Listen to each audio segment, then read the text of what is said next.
Ya, halo, assalamualaikum warahmatullahi wabarakatuh. Ketemu lagi bersama saya ya, tentunya di dunia tani. Oke, sahabat tani. Nah, untuk video kali ini apa yang dibahas? Jadi masih kelanjutan di video kemarin ya, hama. Ya. Sedangkan hama ini sangat meresahkan bagi petani kelapa sawit ya, tentunya lihat di sana kelapa sawit. Nah, ini perkebunnya sangat bersih dan tempatnya di sini itu sangat datar ya, tidak ada tanjakan, tidak ada naik turun atau bukit, itu tidak ada, rata, jadi enak. Nah, untuk video kemarin kan tentang hama tikus dan hama ulat kantong ya. Jadi apa saja yang menjadi problem untuk di kelapa sawit ya, terutama di musim kemarau ini.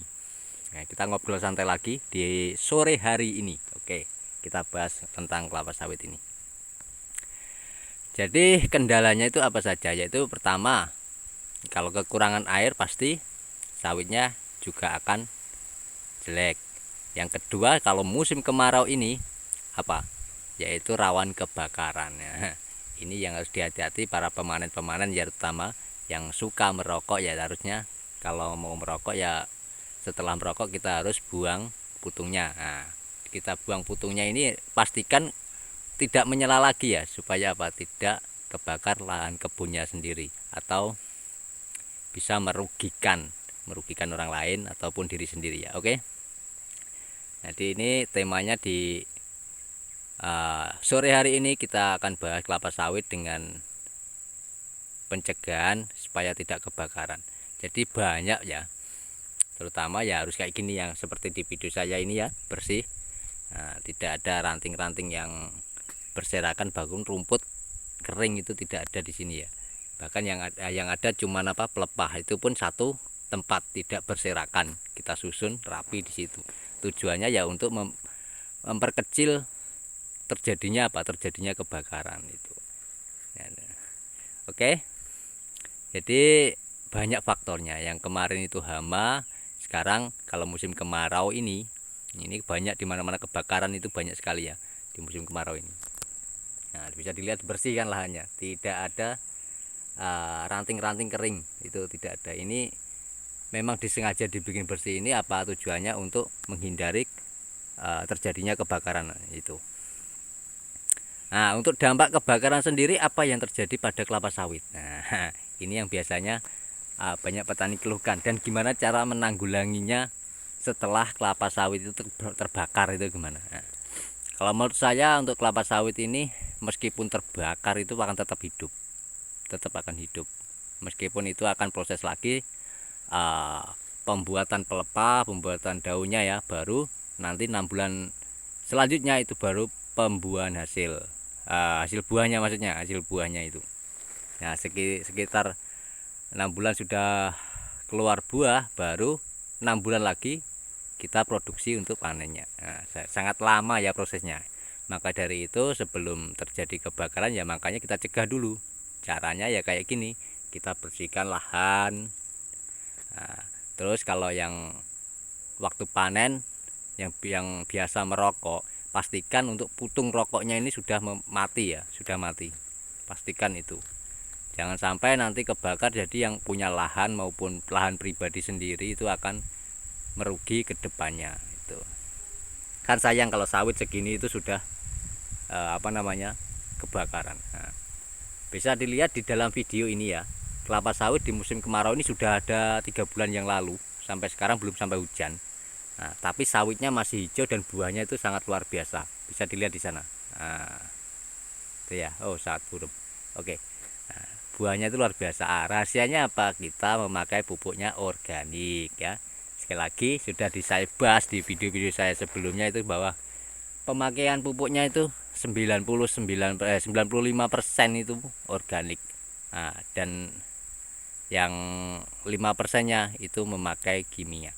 Oke, nanti akan saya perlihatkan lagi kelapa sawit yang notabene itu terserang penyakit atau terserang hama, ulat bulu maupun jamur ya. Pada kelapa sawit, jamur ini bisa uh, membuat rugi banyak petani itu, jamur di kelapa sawit. Nah, biasanya terjadi itu di lahan berpasir ya.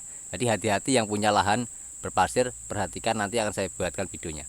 Di selanjutnya akan saya review videonya untuk yang terkena hama itu, dan cara pengendaliannya gimana Pak. Jadi ada dua ya. Untuk yang kena jamur ini ada dua pengendalian. Yang pertama itu tidak bisa dikendalikan, dan yang kedua bisa dikendalikan. Nah, yang tidak bisa dikendalikan ini tuh yang gimana contohnya Pak? Nanti akan saya buatkan videonya ya di lain video selain ini. Oke, semoga ini bisa diambil sisi positif ya video saya. Kita ngobrol santai tentang kelapa sawit ini, tidak muluk-muluk, tapi ngobrolnya santai saja.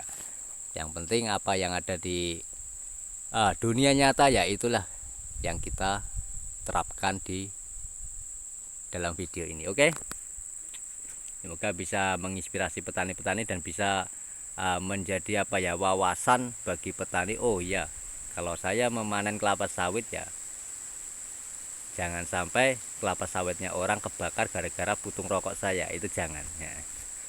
Karena sangat merugikan, apalagi di musim kemarau yang ekstrim ini, yang bisa disebut dengan fenomena El Nino ini kan sangat luar biasa ini. Bahkan ini lebih kering dari tahun lalu, itu pasti prediksi dari BMKG ya itu. Tapi ya kita harus berdoa, bersyukur, meminta hujan supaya cepat lekas diturunkan hujan ya. Oke, menurut kalian gimana untuk perkebunan kelapa sawit ini? Ini sangat tinggi nih. Ini tahun tanam 2010, kalau yang ini 2010 ya. Tahun tanamnya sudah segini, sekitar 5 meter. Sekitar 5 meter, dan ini sangat, buahnya itu sangat luar biasa. Sawit segini itu sudah produktif besar ya buahnya. Tuh. Nah, dan jenisnya apa Pak? Jenisnya untuk kelapa sawit ini adalah Marehat ya. Ini sudah Marehat sekarang sudah tidak ada. Sekarang diganti dari Marehat dari PPKS ya itu. Banyak sekali untuk bibit jenis sawit itu banyak sekali. Kalau ini kan tahun 2010 penanaman, jadi masih Marehat itu masih berlaku di sini ya. Oke. Semoga ini bisa menginspirasi bagi petani-petani kelapa sawit dan bisa diambil poinnya ya. Sisi positifnya apa? Yaitu tentang kebakaran, cara mencegahnya gimana, yang harus diperhatikan. Usahakan untuk lahan kelapa sawitnya segini loh, bisa bersih begini dan rata ini kan bersih. Jadi untuk menetralisirnya terjadinya kebakaran itu sangat kecil. Kecuali kalau disengaja dibakar ya memang ya, kebakar itu loh ya. Tapi biasanya orang-orang kayak gitu itu orang yang apa namanya, iri ataupun apa, itu bisa jadi. Oke, semoga ini bisa menjadi inspirasi bagi petani kelapa sawit dan bisa menjadi inspirasi bagi pemanen kelapa sawit ya terutama ya. Jadi harus sadar untuk berpikir ke belakangnya itu. Oke, dan video sampai di sini, sampai ketemu di video saya selanjutnya ya tentang ini kelapa sawit yang notabene terkena hama dan jamur itu. Oke, saya akhiri, bila ada salah kata mohon maaf sebesar-besarnya, dan wassalamualaikum warahmatullahi wabarakatuh. Salam tandan berduri. Oke.